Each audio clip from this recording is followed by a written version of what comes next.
All right, good morning, everybody. Great to be back here in Tampa again. I'm joined by a large, mighty force here. Speaking here with me this morning will be Bill Berger, U.S. Marshal of the Middle District, Vaden Pollard, Deputy Commissioner, FDLE, Matt Walsh, your new Secretary of the Department of Juvenile Justice, Taylor Hatch, our great Secretary, Department of Children and Families, Tracy Cayley, Director of Operations for Bay Care Behavioral Health, Kim Figueroa, survivor and mentor for More to Life, Callahan Walsh from the National Center of Missing and Endangered Children, and Rita Peters, our fierce Assistant Statewide Prosecutor in our Office of Statewide Prosecution. It seems like we were just here a few months ago, back in July, to announce a record, the largest single child rescue operation in the history of the U.S. Marshals Services. We rescued 60 kids. And our great Marshal Berger here outdid himself with his team. It's been an honor to support them with our statewide law enforcement task force to announce a rescue of 122 children in our latest rescue mission spanning over 2 weeks. So please give them a round of applause.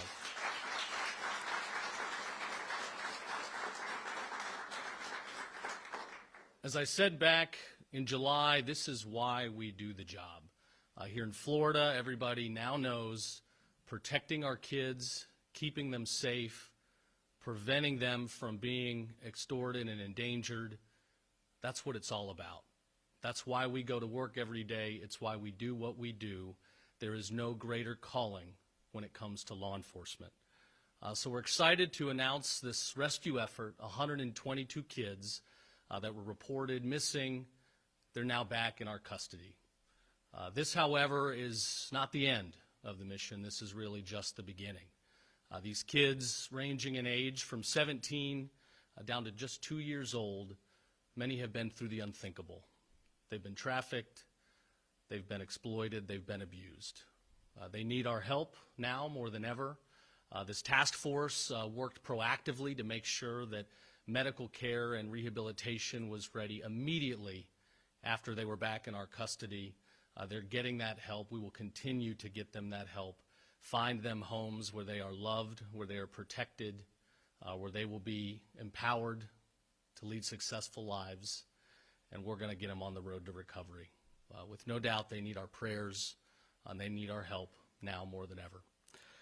As you hear me say all the time, in Florida, we've got the absolute best law enforcement. This is only possible with our national standard coordinated task force effort where we've got Florida Department of Law Enforcement, Juvenile Justice, Children and Families, our local police departments, our sheriffs, all working hand in hand with the U.S. Marshals to go out there, leave no stone unturned, utilize technology and every resource at our fingertips to get the job done. So I'll conclude before turning it over by saying, by now you should know, if you come into Florida and you want to lay a finger on our kids, if you want to prey upon them, if you want to groom them, if you want to abuse them, everybody up here is coming for you with everything we've got. We're going to lock you up for as long as possible, and we're eligible for child sex battery. We will indeed seek the death penalty. So child predators, stay out of Florida. You are not welcome here. If you come here, we will hold you accountable to the fullest extent of the law. So thank you for being here this morning for this great announcement. With that, I will bring up the U.S. Marshal, Bill Berger.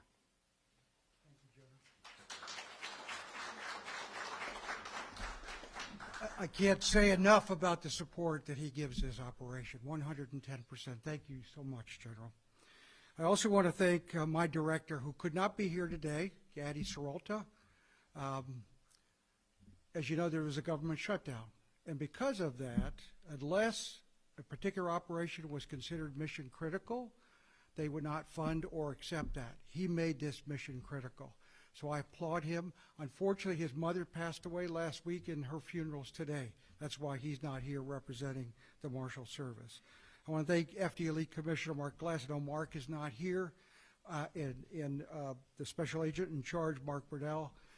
I can't say enough about the support. The command post was actually where you're sitting right now. FDLE has been a tremendous partner in this particular effort. General, I cannot say enough about Rita Peters, Special Prosecutor. She is a bulldog, and that's exactly what we need when dealing with kids. I know Callahan Walsh is here, and I want to thank Terry Santiago, my chief over SIIB, for the region and bringing Mr. Walsh here. It's so important to put a face to this national emergency that we have. After Operation Dragon Eye, at the time the most successful child recovery operation in the history of the United States Marshals Service, where 60 reported missing and exploited children were recovered, discussions were held between myself and our subject matter expert, Senior Inspector Mario Price, to confer and moving forward and expanding the operation to include all of the Middle District of Florida. The endeavor expanded outwards to the cities of Orlando, Orange County, city of Jacksonville, St. Johns County, and all the surrounding jurisdictions, the city of Fort Myers, Lee County, and Collier County, with the hope of either equaling or surpassing the 60 rescues that were accomplished during Operation Dragon Eye. Inspector Price then reached out to these jurisdictions to see if there was interest and commitment to enlarge the operation. With the support of, again, our director, Gaddy Seralta, and other agency headquarters staff, Operation Home for the Holidays was launched. The operation consisted of over 200 partners, to include the FBI, 11 sheriff's offices, 4 police departments, 4 state agencies, and 25 non-governmental organizations. By far the largest combination of sworn and non-sworn non-government organizations in the history of the child recovery operations. As a result of Operation Home for the Holidays, 122 kids, their pictures should be up now, ranging from age, as the General said, 2 to 17, were located and recovered as illustrated by this photo. Thus far, there have been 6 adults arrested associated with this operation, ranging from charges lewd and lascivious to multiple sexual batteries and more, and there will be more persons arrested in the very near future. The breakdown of the recoveries by location were as follows: Fort Myers, 29 recoveries, Jacksonville, 22, Orlando, 14, Tampa, 57, and 13 were located and recovered outside the state of Florida, 11 of which were in other states in the United States, and then 2 were located internationally, Mexico and Guatemala. There are many human stories involving this operation. A picture behind me will see the photos of a brother and sister embracing, having been reported missing separately 2 years ago in Fort Myers. In Jacksonville, 2 brothers aged 14 and 15 were reported missing a year ago and found within a trailer park. Both brothers had been exposed to methamphetamine and other drugs by persons in that trailer park. The 2 boys were found under the influence and suffering from severe malnutrition. When found, they told members of the recovery force, "Thank you for saving our lives." They were later reunited with their mother. These stories are just a small example of the success stories of the operation, which allowed our Middle District of Florida-based child recovery initiatives to stand out. Is the emphasis on what happens after we recover the children.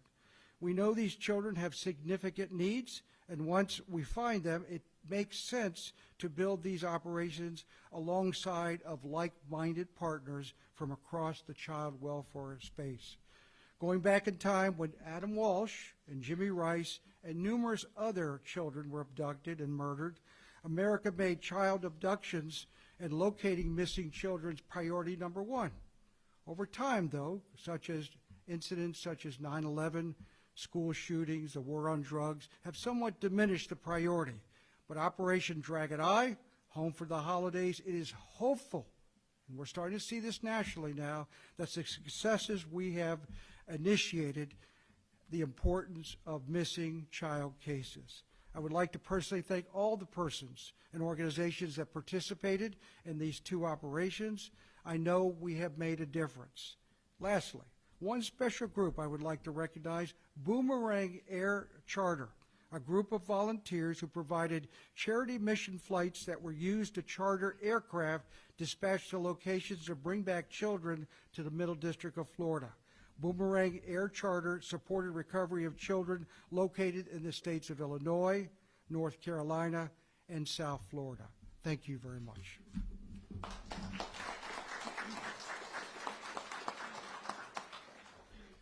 Thank you, Marshal. Next, Vaden Pollard, FDLE. Thank you, General Uthmeyer. Thank you, Marshal Berger. It's an honor to be here with you today. I'm Deputy Commissioner Vaden Pollard with the Florida Department of Law Enforcement. I'm speaking on behalf of Commissioner Mark Glass. I can't think of a better news story than to have the opportunity to stand up in front of a group of people and to announce that there are 122 kids who are safe now. They're safe because of the efforts of this great team that you see standing here behind me. We could not do it alone. Everybody working together in unison, it pays dividends. I don't think I've seen a more committed team to keeping FDLE safe in years. It's been a great pleasure to work with everyone here. Next, I would like to talk to you a little bit about what FDLE's part was in this operation. Our analysts, so we have several crime intelligence analysts throughout the state and also in our Missing and Endangered Persons Information Clearinghouse, also known as MEPIC. All of these kids' names are known. We put these packets together, we do a detailed analysis, dive into social media, make contact with their associates, and do everything we can to find them. And in this case, you see the results, 122 kids. The ages, it's surprising whenever you hear that, isn't it? You can't think of a more vulnerable group of people than our kids that are out here in Florida and that are missing. They are preyed upon by people who want to do bad things. They convince them of a reality that's going to keep them safe, but it's not real. And they're put into a life of servitude. Many of them are. And now, these kids are not. So thank you all very much, all of the partnering organizations that come together. We couldn't do it without you guys, and we couldn't do it without General Uthmeyer's leadership. Thank you, sir.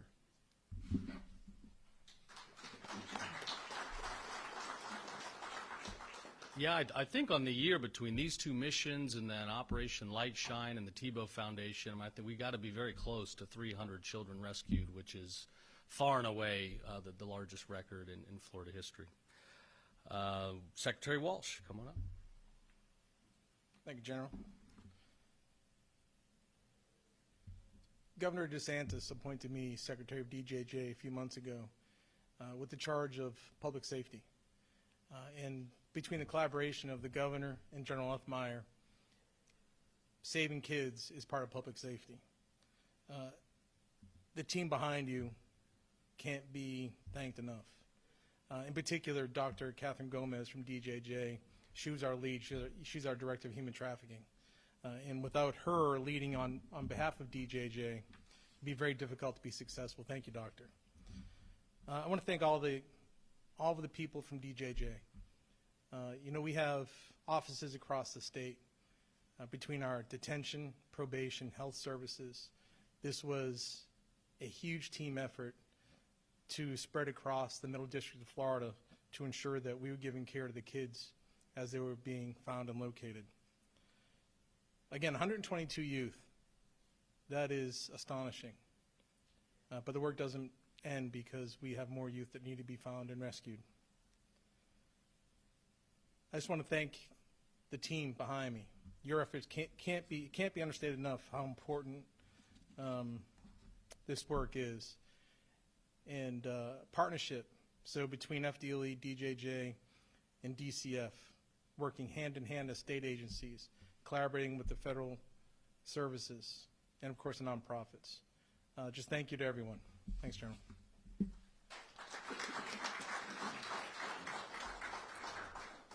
Secretary Hatch, DCF. Hi, good morning. Thank you so much for the opportunity to be here. My name is Taylor Hatch, and I have the absolute honor of serving as the Secretary for the Florida Department of Children and Families. Under the leadership of Governor DeSantis, who leads by example, he sets the pace and the tone and the expectation that we deliver for Floridians and their families. And that's why today is so very important. It highlights the fact that moments matter and the critical nature of partnership to deliver, because lives are on the line. I am humbled and again so grateful to stand alongside so many dedicated professionals, leaders, and colleagues. Attorney General Uthmeyer, U.S. Marshal for the Middle District of Florida, William Berger, FDLE Deputy Commissioner Pollard, Secretary Walsh from DJJ, and so many others. Thank you to the U.S. Marshals Service and FDLE for organizing today's event. It is an opportunity not only to reflect on the success of Operation Home for the Holidays, but to reaffirm our shared commitment amongst government, amongst faith organizations, not-for-profits, and the private sector, unifying and utilizing one another's strengths and one another's expertise to deliver and to promote the safety and well-being of Floridians, in particular children. As evidenced by the numbers that you've already heard and have been reported, this commitment and demonstrated partnership were found woven throughout the entire operation, from the earliest planning stages to recovery to ongoing supports. An important example of this can be found by highlighting the operations service hubs that were formed in each of the 4 target cities, hosted by Baptist Medical Center and Wolfson's Children's Hospital in Jacksonville, Florida, Orlando Health, Baycare's St. Joseph's Hospital in Tampa, and Golisano's Children's Hospital in Fort Myers. Each hub houses partners from across all sectors to quickly activate resources, providing immediate trauma-informed services and coordinated support to those precious 122 children that were safely recovered as they begin their journey to recovery. Bringing these children to safety would not have been possible without coordinated planning and the brave men and women in law enforcement leading and serving on the front lines. But, as we know, recovery is only the beginning.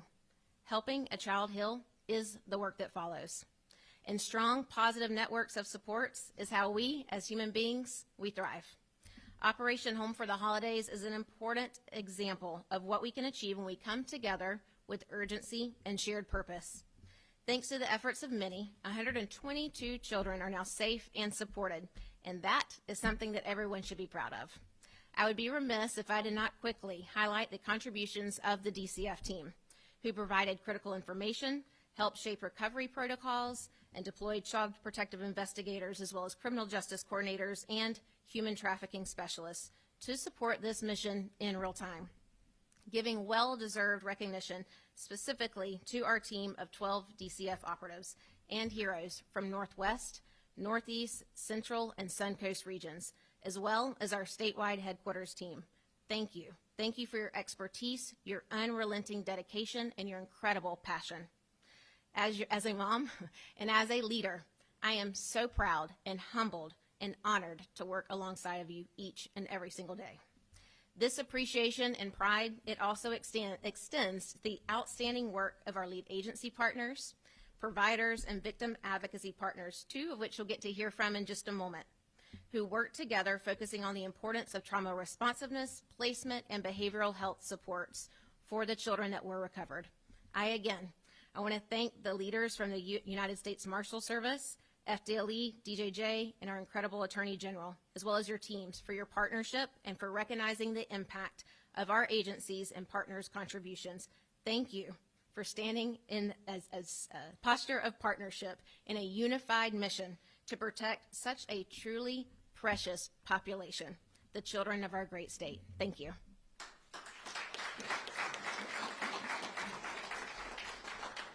Amen. Tracy, next. Thank you. Good morning. It is a pleasure to stand with all of you once again in support of the incredible work that the U.S. Marshals Service and our local law enforcement are doing to protect children. We are grateful for the men and women undertaking this important and difficult work. This is the 3rd time that Baycare has assisted the U.S. Marshals Service to provide medical and mental health services for children rescued during a child recovery operation. Each time, our goal is to ensure that the kids who are brought to our recovery hub are welcomed into an environment that is safe, comforting, and most importantly, consenting. Creating a positive healthcare experience is a first step to building trust. By doing so, it is our hope that this vulnerable group of kids will be more inclined to seek help in the future, realizing there are people who sincerely care about their well-being. To that end, I want to thank our Baycare team members, from our counselors to our physicians, nurses, security personnel, and more, who volunteered their time and talents to support this important mission. I also want to thank the community and social service agencies that were part of our recovery hub: the Department of Children and Families, the Attorney General's Office, Pasco Kids First, the Crisis Center of Tampa Bay, More to Living, One More Child, Suncoast, and Bridging Freedom. Each provided on-site, compassionate victim advocates and support staff who were instrumental in securing safe housing and offering pathways for additional care and support. Lastly, I would like to recognize and congratulate our other health system partners from Jacksonville, Orlando, and Fort Myers who participated in this operation for the first time. Baptist Medical Center, Orlando Health, and Lee Health really took a leap of faith and each created a successful recovery hub to provide the essential care for children recovered in their areas. As the largest provider of pediatric and behavioral health services in West Central Florida, Baycare is proud to lend our expertise and resources to support these critical missions being conducted by the U.S. Marshals Services.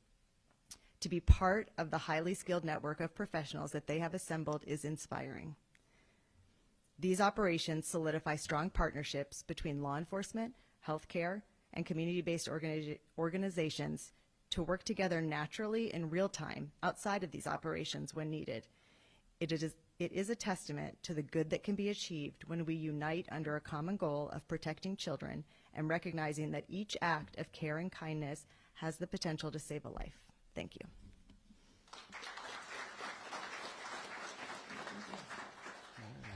Kim from More to Life.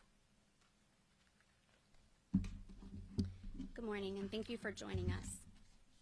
As a representative of MTL and on the behalf of the entire victim services community, I am deeply honored to stand with U.S. Marshals Service, FDLE, and local law enforcement agencies as we announce the results of this operation involving 122 critically endangered missing children.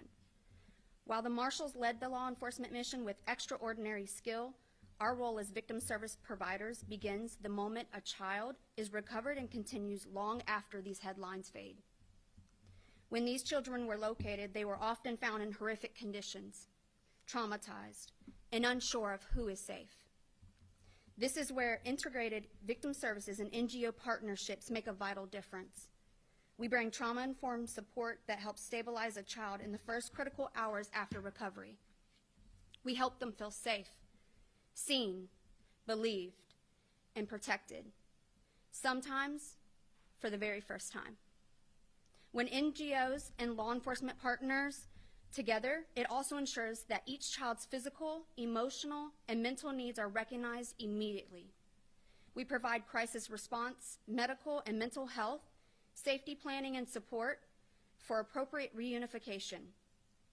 And when reunification is not the next step, we work closely with our child welfare partners to begin to secure safe placements where healing can begin. Our involvement is not only about care, it's also about ongoing support. We help bridge the gap between law enforcement, child welfare systems, community agencies, and families so that no child falls through the crack after a recovery. We focus on long-term stability, ongoing therapy, education support, advocacy, and wraparound care services so that we give each young person a real chance to recover and thrive.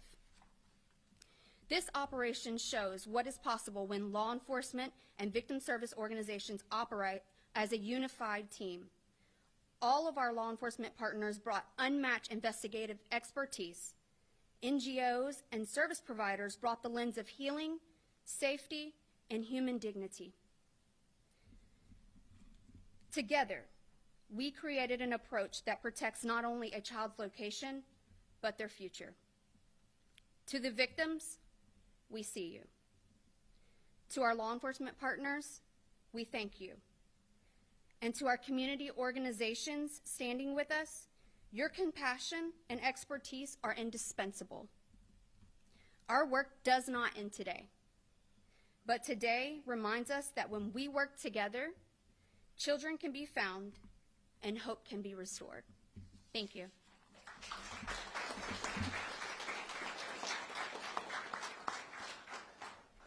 Callahan Walsh, National Center for Missing and Endangered Children. Good morning. Thank you all for being here. I'm Callahan Walsh, co-host of America's Most Wanted, alongside my father, John Walsh, brother to a once missing child, Adam Walsh, and executive director at the National Center for Missing and Exploited Children. We are honored to stand alongside our partners, the U.S. Marshals Service, to discuss the success of this recent operation and the impact it's had on children and families here in Florida. Ahead of the operation, NCMEC identified missing child cases from the targeted regions and shared those cases with the multi-agency working group. These cases involve children missing from care, victims of child sex trafficking, children battling significant mental health challenges, and others facing serious endangerments. Every one of them uniquely vulnerable while missing, something my family knows all too well. To support the operation, 2 NCMEC analysts were deployed on-site to provide real-time analytical support to law enforcement in the field, leveraging every available resource and piece of information to help locate and safely recover these missing kids. Over the course of the 2-week effort, 122 children were safely recovered, and each represents far more than a statistic. It represents a child brought out of harm's way, a family reunited, and an opportunity to provide support and services that help prevent future victimization. Operations like this are critical. They unite multiple agencies, data sources, and specialized expertise around a single mission, bringing missing children home. At NCMEC, we remain deeply committed to supporting our law enforcement and child welfare partners who work tirelessly every day to locate and protect our most vulnerable kids. We are profoundly grateful for our longstanding partnership with the U.S. Marshals Service and for their leadership in coordinating this multiple disciplinary effort. Today, we are stronger, and together we will continue to focus every available resource toward the recovery and safety of missing kids. Thank you very much.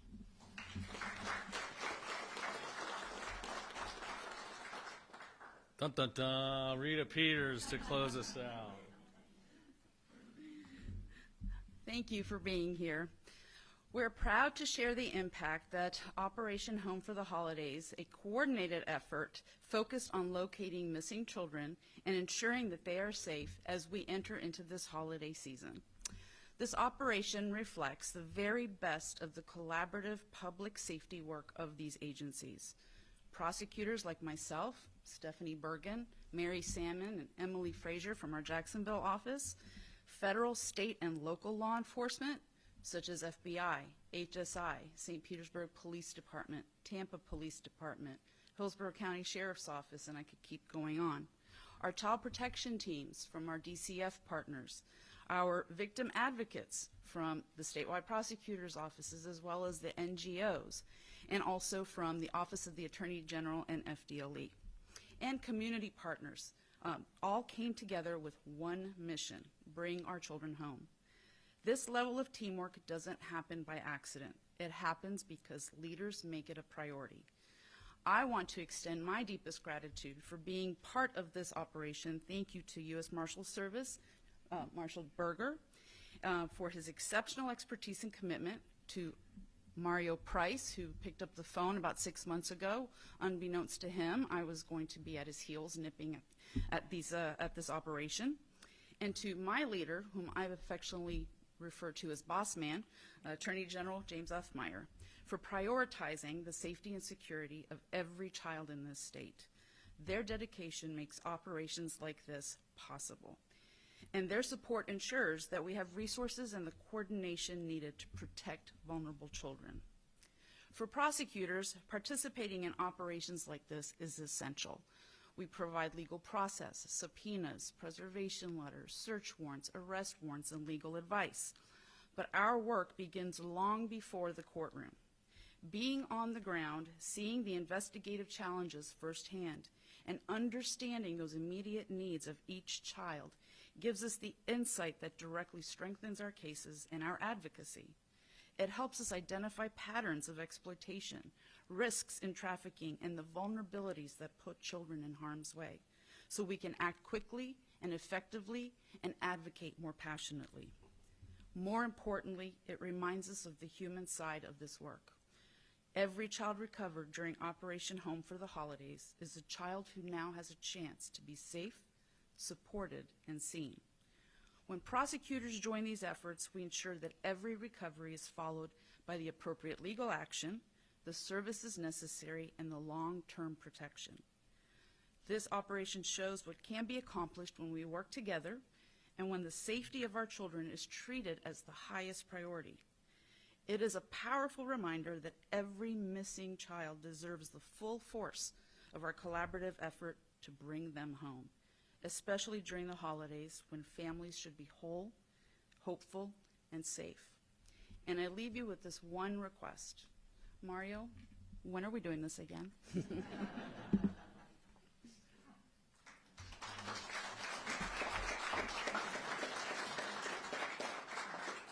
A final thank you to all of our investigators and law enforcement again. This is why we do the job. Here in Florida, we're blessed to have these heroes, and we've got their back. I'm certainly going to love on my little ones tonight and hold them close. I hope you all will do the same. Children are such a gift, and anybody that wants to do them harm is going to face the wrath of this team standing up here behind me. So do two things. Get the word out. If you're a child predator, you better stay the heck away from our state. And two, please pray for those that have been rescued and need our help more than ever. I believe there's nothing more powerful than prayer. And pray for those that are still out there missing. And as long as there's one kid missing, we will keep the search and fight going. So with that, Marshall, you want to come up? I know you have some of the more particulars. If there's any questions about the operation, and I'll jump in as needed.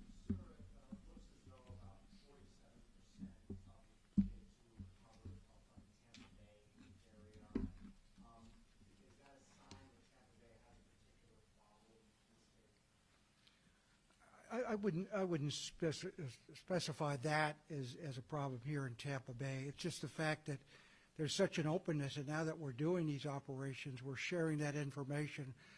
As we're getting the word out, a lot of jurisdictions don't have that connectivity. And I think what we're seeing here, and this is a blueprint for the rest of the state and rest of the country, to say that collaboratively we can make success. And I think that's the key thing, is it's all about gathering information, working with analysts, and getting the job done. What can the state do, and what is it doing to fight the root causes of why children are being trafficked? It's a very complicated question from the standpoint that you look at the children involved. Many come from very bad situations at home. Many are foster children that leave that foster environment. We got to kind of tighten those organizations. We got to reach out to those kids, local law enforcement in domestic violence situations, and make sure that it's just not take the report, move on, or do the criminal aspect. Try and get our partners here in back of us involved in this, and hopefully turn these kids around. I jumped in too. Yes, sir. So on the question of how do we combat this more globally, well, number one, we keep doing operations like this. And that's number one. Number two, where you see a lot of this trafficking and abuse, it's almost always tied to illicit pornography industries that are going after minors, and we're cracking down there. It's tied to large-scale drug networks. It's tied to the open border, and we're obviously cracking down there to prevent a lot of this criminal activity that creeps over and spreads out. When it comes to the medicinal, the rehabilitation, there we've got state agencies looking for the best ways to provide the medical care and ultimately improve the quality of life where these young people are set out to help them to succeed. So it's multifaceted. I believe it does start with law enforcement cracking down to highlight the issue. A lot of people, they don't understand human trafficking is real. But it brings the idea, it's 8 little kids in a trunk of a car. Sometimes it is, and that's horrific. But it's also often more complicated than that, with ties to prostitution, to pornography, and to illicit drug trade. But you better believe we're going to keep fighting it with everything we got, if that's not clear. Any other questions?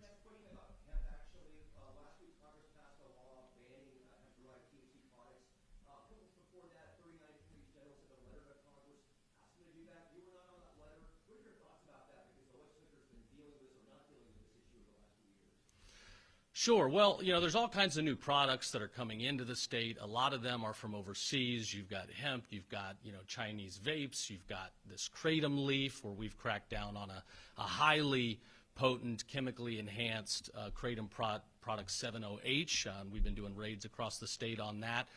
Again, there's a lot that the legislature really needs to look at. I didn't sign the letter because it came from the NGA, the Non-Governmental AGAs Association. I wanted to look at it a little bit more and figure out the best way to regulate. But Congress passes the laws, and a full sweeping regulatory overhaul of hemp, I think, was greatly needed. Our team is looking in on that, and we're going to make sure that we're getting illegal products off the market. We're going to protect our consumers. We're going to protect our kids. And if we see that 70H, you guys, if you don't know what the 70H is, it's dangerous. It is dangerous. It's highly concentrated. We've taken measurements that are 13 times more potent than morphine, and it was being sold, on a shelf right next to candy and retail products. So just because something's on a shelf doesn't mean it's gone through all the regulatory approvals. It does not mean it's safe. We're in a world where there's a lot of new products coming in, and it's up to us, state leaders, law enforcement, and the legislature to get involved, crack down, and make the tough decisions to protect our consumers. Can someone from one of the social services groups just address what the fate of the children is now? These kids have been through all sorts of things. Obviously, being in foster homes is very challenging. It's a major predictor of going to jail. What is going to happen to the kids here? Yeah, somebody want to jump up? Thank you for the question. I think that's why partnership is so important. We touched upon the state agencies that are wrapping around to support and preserve childhoods. We also touched upon the local not-for-profits, the faith-based entities. It's everyone coming together to make sure that it's very person-centered, that recovery journey, whatever that may be, whether it's behavioral health, whether that is helping through education. It's a myriad based on that individual being very person-centered to help support them in their journey. Thank you. Okay, thank you everybody for being here.